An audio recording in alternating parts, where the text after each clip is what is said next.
जड़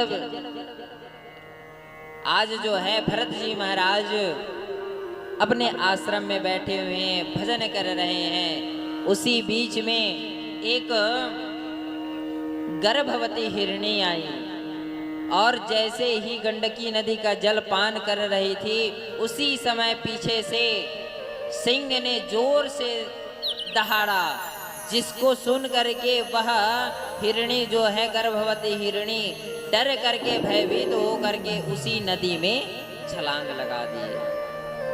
जब छलांग लगाए तो प्रसव वेदना के कारण उनका जो प्रसव है उसी नदी में गिर गया और प्रसव पीड़ा की वजह से उस हिरणी का गोविंदाय नमो नमः हो गया। महाराज जड़ भरत जी जो है उस दृश्य को देख रहे हैं और देख करके उस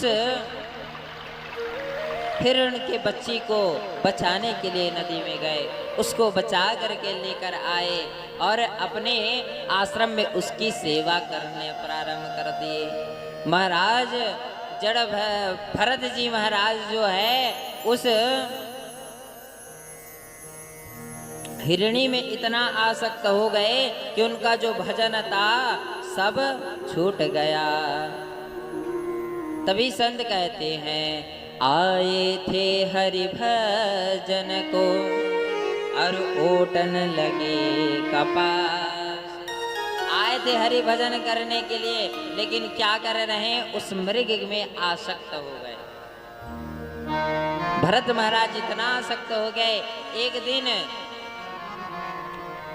उस हिरणी के प्रजाति कुछ उस जंगल में भ्रमण करने के लिए आए थे, उसी प्रजातियों में वह भी हिरणी चली गई, जिससे जो है भरत जी अपने मृग को ढूंढने लगे और पुकारने लगे कि हे मृग, तुम कहाँ चली गई हो, मेरे पास आ जाओ। लेकिन महाराज मृग तो चली गई।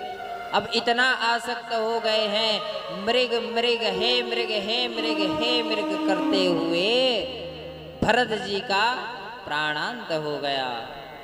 जब महाराज प्राणांत हुआ, अंत्यमति सागति, मनुष्य जो है मरते समय जिसका चिंतन करता है उसे अगले जन्म उसी का वेश धारण करके आना पड़ता है।